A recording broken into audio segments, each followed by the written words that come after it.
우리가 조금 자기 자신에게 적용할 때에 어색한 단어가 있다고 생각이 듭니다. 예를 들면 지금 우리가 만약에 나는 전도자입니다 라고 하면 뭐 그럴 수 있겠다 생각이 드는데, 선교사라는 단어를 대입하면 뭔지 나랑은 거리가 있고 왠지 나는 그건 아닌 것 같고, 기도자, 찬양자, 예배자 여기까지는 가능한데 선교사라는 단어는 나하고 좀 안 맞는 것 같습니다. 이런 분들이 혹시 계실지 모르겠어요. 이런 오해가 있습니다. 전도는 우리 이웃을 전도하고 복음을 친구에게 전하는 건 전도고, 저 어디 비행기 타고 외국에 멀리 가서 복음을 전해야 그게 선교라고 생각하시는 이런 분들이 제법 있습니다. 저는 이 두 가지 개념을 굳이 구분하지 않으려고 합니다. 전도와 선교를 우리 좀 같은 개념으로 보고, 다른 민족이든 세계 열방이든 아니면 내 옆집 사람이든 우리 가족이든 누구에게나 복음 전하면 그것이 선교고, 하나님 나라 임하는 주의 사명 감당하는 선교사 될 줄로 믿습니다. 조금 이해하기 쉽게 표현한다면 전 이렇게 말하고 있습니다. 한 번 더 따라할까요? 나는 대한민국 선교사입니다. 네, 나는 대한민국으로 파송된, 강원도로 파송된 하나님의 선교사다, 이렇게 이해하시고, 우리가 이 땅의 민족 복음화를 위하여 하나님 나라 임재를 위해서 끊임없이 복음 전하는 선교사의 사명을 감당하시기를 주님의 이름으로 축복합니다. 선교는 그래서 하나님의 명령임과 동시에 또 하나 하나님의 소원이라고도 말할 수 있습니다. 예수님이 마지막까지 우리에게 당부하신 이 놀라운 네 가지 동사가 있죠. 가서 제자 삼아 세례를 베풀고 가르쳐 지키게 하라. 예수님이 주신 이 명령은 끝까지 우리에게 주시는 말씀이기도 하면서 우리가 실행해야 할 사명이기도 하다는 겁니다.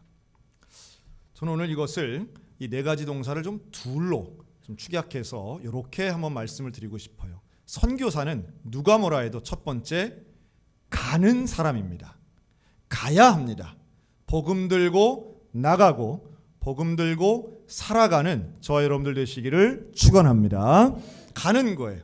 근데 어디를 가느냐? 물론 멀리 갈 수도 있겠죠. 그러나 내 바로 문 밖에도 있고, 내가 살아가는 동안 가는 모든 곳, 만나는 모든 사람, 그들에게 우리는 선교적으로 대해야 되고 선교적인 인생을 살아가야 된다라는 말씀이에요. 다시 말해 선교는 내 삶이고 선교지는 내가 있는 모든 곳이 선교지가 될 수 있다라고 하는 거죠. 전 이런 도전적인 질문을 들은 적이 있어요. 옆집 사람도 아직 예수 안 믿고 우리 가족 중에도 예수를 모르는데 뭐 이렇게 돈 많이 들여가며 비행기 타고 그 먼 나라 가가지고 무슨 일주 이주 한다고 몇 명이나 예수를 믿겠으며, 차라리 그 돈, 그 시간, 그 열정 네 옆집 사람에게 투자하면 훨씬 더 효율적이고 훨씬 더 은혜가 있다. 일견 맞지요. 그런데요, 그런 논리라면 130년 전 이 조선의 땅에 선교사가 복음 들고 오기 어려웠을 겁니다. 다시 말해 지금 우리들부터 예수 믿기 어려웠을 거라는 거예요. 물론 우리 근처도 지역도 먼저 전도해야 하고 우리 가족도 전도하는 것 참 중요하지만, 우리는 세계 열방을 품고 전도하는 것 또한 이런 전도를 위해서, 선교를 위해서 우리는 선교를 배우고 체험하는 시간도 참 중요합니다. 저는 그래서 그러한 선교를 체험하는 제일 좋은 기회 중에 하나가 바로 단기 선교가 아닐까 생각이 들어요. 여행 자유화가, 해외여행 자유화가 시작된 1990년대 초반부터 한국 교회는 해외 단기 선교가 아주 붐처럼 일어났습니다. 이미 21세기에 들어와서는 아웃리치, 비전 트립 뭐 이런 여러 가지 이름이 붙이면서 교회들은 아주 경쟁적으로 단기 선교를 갑니다. 또 거기에 많은 재정이 투자되는 것도 사실이고요. 교회 역량이 집중되기도 합니다. 여기에 대한 물론 이제는 한 20여 년 지난 다음에 비판론도 일어납니다. 한 30년 지나니까 그거 별로 소용없다, 그게 중요한 게 아니다 라고 하는 자성론에서 시작됐다고 봅니다. 그럼에도 불구하고 여전히 이런 일정 기간에 많은 돈을 들이는 단기 선교가 왜 필요하냐라고 하면, 거기에는 선교를 체험하고 선교지를 가보는 것이 우리 믿는 자들에게 얼마나 나의 선교적 삶에 영향을 주는가, 저도 체험한 일인 중에 한 사람으로서 이거를 부정할 수 없더라고요.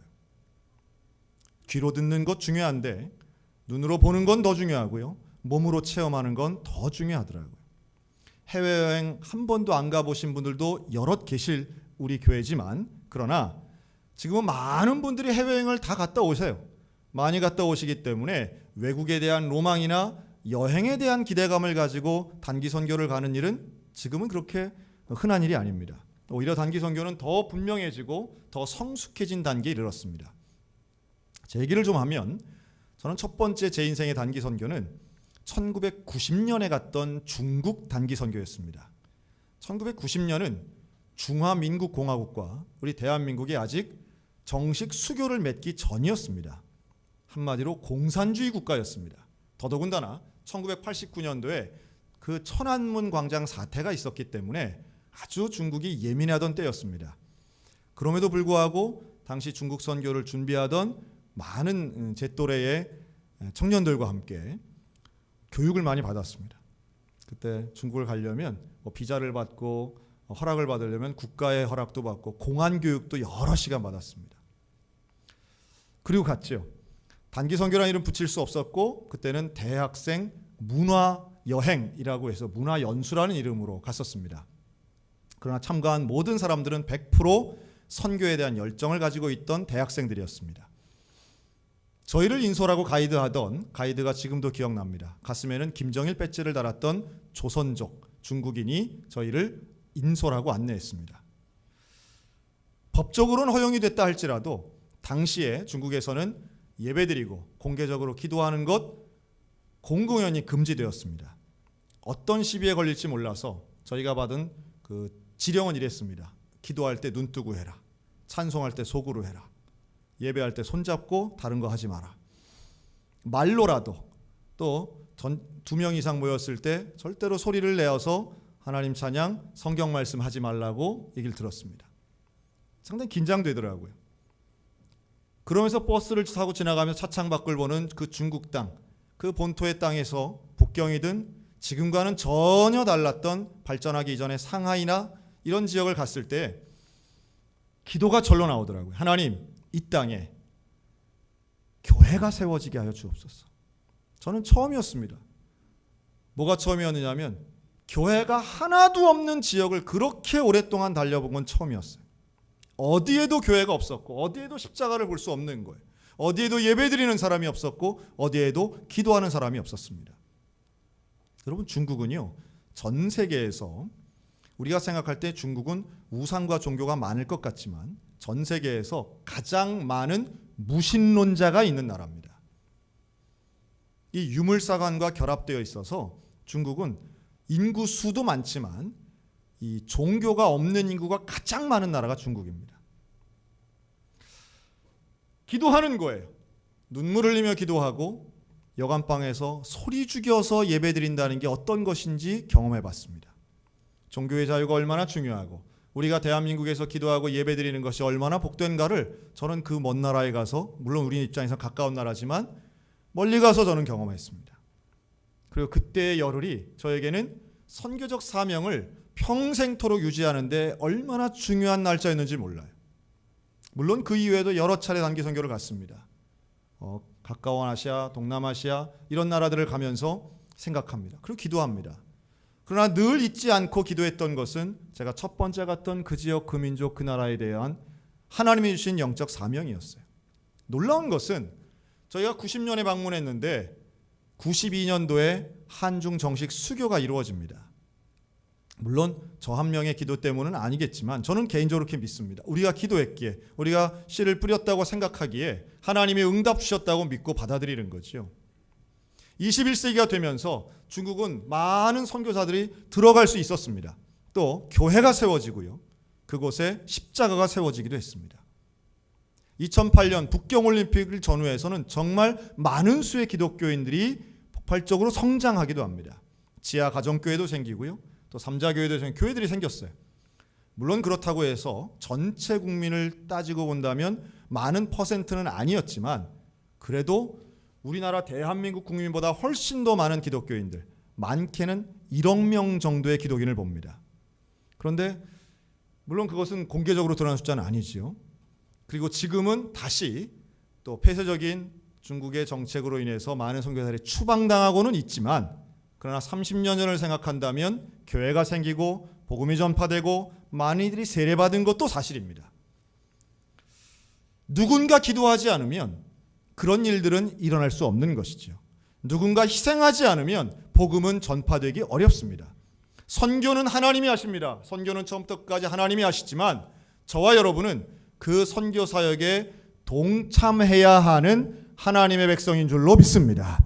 선교는 하나님의 사역에 동참하는 겁니다. 하나님 말씀에 순종하는 것입니다. 때로는 가기도 하고, 때로는 기도를 하기도 하고, 때로는 물질을 보내기도 하고, 때로는 우리 교회가 마음을 모아서 역량을 집중해서 반드시 해야 할 귀한 사역이라고 하는 겁니다. 이렇게 해외 선교지에 선교를 하다 보면 사실은 그 과정 속에 뭘 주기도 하고, 뭐 선물을 주기도 하고, 뭐 재정을 주기도 하고, 이런 일들이 있습니다. 근데 중국 선교를 예를 들면 결국 그런 과정을 통해서 북한 선교의 문도 열리게 되는 과정들을 보게 되지요. 조금 다른 이야기 같지만 여러분, 군대에 가면 군 선교의 가장 중요한 핵심적인 단어는 뭐였느냐라고 하면 그건 단연 초코파이였습니다. 군 선교는 초코파이.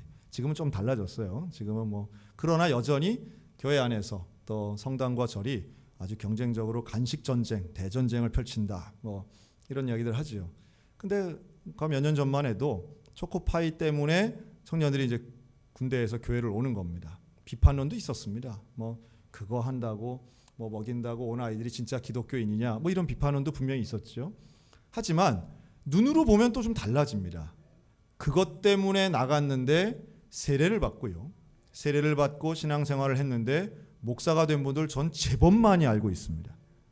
꼭 목사가 되지 않더라도 군대에서 시작한 신앙생활 때문에 평생에 기독교인이 되고 믿는 사람이 되는 건 참 많다는 거죠.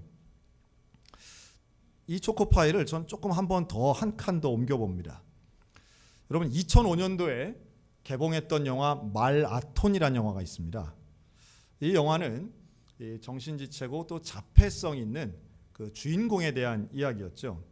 실제로 2001년도에 배형진 씨, 그 영화의 주인공이 모티브가 된 분인데요. 이 배형진 씨가 실제로 있었던 내용을 이 영화는 배경으로 하고 있습니다. 근데 이 영화에 나오는 주인공 초원이가 있어요. 이 초원이가 초원이 다리는 100만 불짜리 다리 뭐 이런 게 유행어였던 적이 있습니다. 근데 이 초원이는 엄마가 달리기를 시키는 거죠. 그런데 이 달리기를 하기 싫어하는 아이를 위해서 엄마가 제공했던 동기부여가 뭐였냐면 그게 바로 초코파이였습니다. 그런 거 보면 대한민국 사람은 대한민국 남자를 움직이는 아주 특정 단어 같아요. 초코파이. 그런데요, 그 영화를 후반부에 가장 이 감동적인 장면이 나오는데요. 이게 뭐냐면 이 초원이가 이제 마라톤 대회에 참가합니다. 근데 그 마라톤 대회가 춘천 마라톤 대회입니다. 제가 설교를 준비하면서 다시 그 장면을 보는데요. 분명히 과거에 봤는데 과거에는 그 마라톤 하는 배경이 안 보이는데 지금은 보니까 우리 동네 뛰네 이렇게 나오더라고요. 네, 제가 춘천 사람입니다. 그래서 그런데 거기에서 마라톤을 뛰는 아이에게 그 장면이 나오는 거예요. 초코파이를 집어던지는 장면이 나옵니다. 초원이가 처음에는 그것 때문에 달렸지만 달리다 보니까 달리기를 알고 보니까 초코파이는 그렇게 중요한 게 아니더라는 거죠. 신앙도 마찬가지입니다. 초코파이 때문에 나가는 신앙이 있습니다. 그러나 복음을 경험하면 초코파이가 아무것도 아니라는 것을 깨닫는 영적 경험의 순간이 올 줄로 믿습니다. 선교 마찬가지예요. 선교도 우리가 어떤 물질이나 재정이나 프로그램이나 문화나 이런 걸 가지고 접근하지만 그러나 그 접근을 넘어서는 복음의 역사가 분명히 일어날 것을 믿음으로 가는 일이 선교사들에게는 필수적인 것이고 오늘 우리들이 해야 할 일인 줄로 믿습니다. 이렇게 전도하는 거죠. 근데 이 전도는 가는 거예요. 가서 전도하는 거예요. 어디든 우리의 삶의 현장 어디든 가서 전도해야 됩니다. 그런데 자, 이렇게 한번 정리를 해봤습니다. 한번 따라할까요? 선교의 대상은 영혼이고 선교의 목적은 구원이며 선교의 방법은 사랑입니다. 조금 긴데 아주 한번 써보면은 아주 맞는 말 같아요. 선교의 대상은 영혼이에요. 사실은 선교는 국가를 선교하는 게 아니라 영혼을 선교하는 겁니다. 근데 그 영혼을 선교하는 목적은 구원하는 거에 있죠. 그런데 그 방법은 뭘로 하는 거냐? 사랑으로 하는 거라는 거예요. 사랑해서 하는 거예요. 사랑을 가지고 나아가는 겁니다. 그래서 이 말을 여러 가지 동사를 쓸 수 있지만 결국 선교는 영혼 사랑이라고 정리할 수 있습니다. 영혼을 사랑하는 거예요. 신앙생활, 교회 생활을 하면서 조금 선호하는 것들이 있고 힘들어 하시는 부분이 있다 생각이 들어요. 힘들어 하는 거 먼저 말씀드리면 뭘 힘들어 하시느냐? 3종 세트 있습니다. 새벽 기도, 금식 기도, 그리고 전도. 참 힘들어 하시더라고요. 새벽 기도는 그래도 좀 체질화되신 분들이 있는데요. 금식 기도도 조금, 그래서 전도만큼은 정말 많은 분들이 부담스러워 하신다는 걸 느낄 때가 있습니다. 뭐 좀 좋아하시는 것들 보편적으로 있죠. 찬양하는 건 많이들 좋아하십니다. 뭐 성경을 공부한다든가 뭘 배운다든가 이런 거 좋아하시는 분들 많고요. 예배를 통해서 은혜 받는 건 물론 우리가 다 바라고 원하는 바입니다. 그런데 전도를 하는 부분에 있어서는 필요하고 중요한 걸 알면서도 이게 잘 못하신다는 거예요. 아니, 복음을 전하는 전도까지 보다도 내가 그리스도인임을 아는 사람, 이웃에게 말하는 것조차도 부담스러워하지 않으십니까? 나는 신앙생활 하는 사람입니다. 나는 예수 믿는 사람입니다. 나는 교회 다닙니다. 이 말을, 이걸 드러내는 것조차도 부담스러워하는 그런 시대에 우리가 살고 있지 않나 생각이 들어요.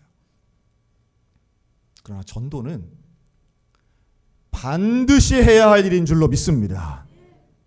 전도는 뭐 내가 마음이 내키면 하고 기회가 되면 하고 이런 게 아니라는 거예요.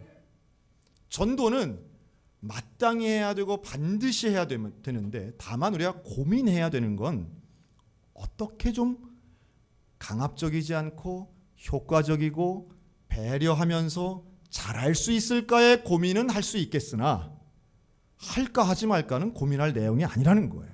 전도는 반드시 해야 됩니다. 전도는 선포하는 겁니다. 내가 믿는 예수 그리스도 진리 되신 그 복음을 전하는 것입니다. 교회로 초청하여 데려오는 것은 두 번째고 먼저 중요한 것은 하나님의 복음의 진리를 전하는 거예요. 그러면 하나님이 일하시는 줄로 믿습니다. 제가 그 양봉업자 이야기를 들은 적이 있어요. 여러분 그 벌을 통해서 이렇게 벌통해서 꿀을 채취하시는 분들 있죠. 그런데 이 양봉하시는 분들 중에 제가 이제 한번 봤는데 왜 그런 그림 보신 적이 있는지 모르겠습니다. 이렇게 벌을 몸에다가 이렇게 잔뜩 붙여가지고 벌 2만 마리 정도를 이렇게 붙여서 이렇게 좀 뭐랄까 이제 꿀 광고를 하는 거죠. 그분은 자기 제품을 광고하려고 붙였는데 그런 거 보면은 제가 한번 보고 깜짝 놀라면서도 그런 생각이 들더라고요. 야, 저분은 뭔가 좀 특별한가 보다. 제가 한번 질문을 드립니다. 양봉을 20년, 30년 그렇게 전문적으로 하신 분들은 벌에 쏘일까요? 안 쏘일까요? 그렇게 벌을 2만 마리 붙였어요. 이분은 이게 1년마다 매년 붙이는 거예요. 이분은 쏘일까요? 안 쏘일까요? 쏘이면 아플까요? 안 아플까요? 저는 너무 평안해 보여가지고 안 아픈 줄 알아요. 안 쏘이는 줄 알았어요. 처음에는. 뭘 바르나? 뭘 단단한 걸 입나? 그랬어요. 아니더라고요. 팔을 걷는데 뻘개요. 수도 없이 몰리는 거지요. 한 의사 선생님이 쓴 칼럼 보니까 사람은 물론 특별한 어떤 알러지 있는 사람 빼고 일반적으로는 벌침 500개를 견딜 수 있답니다. 그런데 양봉하시는 분들은 수도 없이 찔리는 거예요. 따끔따끔하고 아픈 거예요. 그 아픈 게 물론 익숙해져서 조금 뭐 우리보다는 좀 나을지는 모르겠으나 근데 그 아픈 그 따가운 걸 왜 견디면서 그렇게 하느냐? 벌하고도요 신뢰관계를 가져야 된답니다. 벌과 신뢰관계가 있어야 곤충이긴 하지만 이 꿀을 채취하는 데 있어서 더 많은 좋은 꿀을 쉽게 얻을 수 있는데 그게 그냥 되는 게 아니라 긴 시간이 걸린다는 거예요. 그 긴 시간 동안 하는 건 쏘이는 거예요. 여러분 꿀도 그냥 얻어지는 게 아니더라고요. 하물며 그런데 영혼을 얻기 위해서 우리가 그냥 쉽게 얻을 수 있다? 절대 그렇지 않습니다. 전도하다 보면 쏘이는 일이 다반사로 일어납니다. 우리가 왜 전도를 못하는지 아세요? 관계가 불편해질까 봐 그러는 거예요. 뭔가 내가 복음에 대해, 교회에 대해, 예수에 대해 말하면 저 사람하고 나하고 좋았던 사이, 자연스러웠던 사이가 뭔가 부자연스러워지고 힘들어지고 어려워질 것 같은 느낌이 드는 거예요. 그러나 전도는 쏘이는 것 각오하는 겁니다. 손해보는 것 당연한 겁니다. 영혼이 그냥 얻어지지 않고 사명이 그냥 이루어지는 것 아니듯이 우리 주님이 영혼을 구원하기 위해선 십자가를 지고 십자가에 달리셔서 피를 흘리시고 생명을 내어주신 것처럼 오늘 우리들이 선교적 사명을 감당하기 위해서는 반드시 해야 될 것, 대가를 지불하고 희생하고 또는 내가 괴롭고 힘든 마음고생들 그 과정이 있어야만 내가 사랑하는 가족도 전도하고 이웃도 전도하고 열방도 주님 앞으로 인도해낼 수 있는 줄로 믿습니다. 그 모든 근본은 바로 영혼을 사랑하는 일이라고 믿어요. 영혼을 사랑하기 때문에 하는 거죠. 하나님 사랑하고 이웃 사랑하기 때문에 하는 것입니다. 이게 내가 무슨 다른 어떤 걸 보자고 하는 게 아니라는 것을 잘 아시리라고 믿습니다. 이 일을 위해 올 한 해 우리 소양교회는 전심으로 달려가기를 소원합니다. 지금 지난달에 이미 배포해드린 2019년도 우리 소양교회 선교 달력, 아마 이거 보신 분들은, 꼼꼼히 보신 분들은 아마 좀 느끼셨을 거예요. 올해 우리 교회는 4개 분기별로 4단계의 선교를 하려고 합니다. 첫째는 1, 2, 3월 1분기 때는 해외 선교합니다. 그래서 1월 달에 필리핀, 2월 달에 일본, 3월 달에 이스라엘 요르단으로 단기 선교와 성지 공부 여행을 갑니다. 2분기 4, 5, 6월 달에는 국내 선교를 합니다. 그래서 우리 교회가 후원하고 기도하는, 협력하는 형제 교회를 방문하고 또한 국내에 있는 여러 교회들을 직접적으로 가서 그 필요를 채우기 위해서 헌신하고 노력할 겁니다. 3분기에 해당되는 7, 8, 9월에는 세대 선교를 합니다. 우리가 다음 세대는, 제가 계속 말씀드리죠, 다음 세대는 더 이상 양육이 아닌 전도의 대상자다. 우리의 자녀 전도해야 된다. 다음 세대 전도하는데 우리가 7, 8, 9월에 여름 수련회는 물론이고 다양한 국내 단기 선교회까지도 할 겁니다. 그리고 마지막 4분기 11, 12, 12월 달에는 특수 선교, 그래서 많은 기독교 기관들과 함께 협력하고 직장 선교, 군 선교에 우리가 역량을 집중할 겁니다. 물론 선교가 1년 반짝한다고 뭐가 되고 완성되는 건 아닌 거죠. 긴 시간이 걸리고 씨를 뿌리는 마음으로 계속해서 해야 되는 일임에 분명합니다. 제가 간곡히 권면합니다. 우리 소양교회 모든 성도가 올 한 해 하나님의 소원이시고 우리에게 주신 명령이신 이 선교의 사명을 함께 감당했으면 좋겠습니다. 그리고 그 일을 위해서 복음을 들고 가는 일에 주저하지 않았으면 좋겠습니다. 영혼을 사랑하기 때문에 복음을 증거하고 영혼을 사랑하기 때문에 한 마음으로 이 일에 동참하시고 함께 하셨으면 좋겠습니다.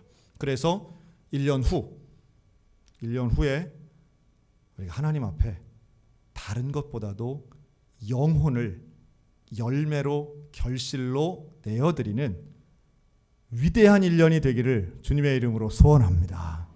선포하시기 바랍니다. 전하시기 바랍니다. 용기를 내시기 바랍니다. 입을 여시기 바랍니다. 영혼을 사랑하는 사람은 결국 인도하고 선포하고 전할 수 있습니다. 우리 가는 선교사, 영혼을 사랑하는 선교사, 우리 모두는 이 시대에 주님의 부름받은 선교사라고 하는 정체성을 가지고 올 한 해 최선을 다해 경주하는 우리 소양교회 모든 지체들 다 되시기를 주님의 이름으로 축원합니다.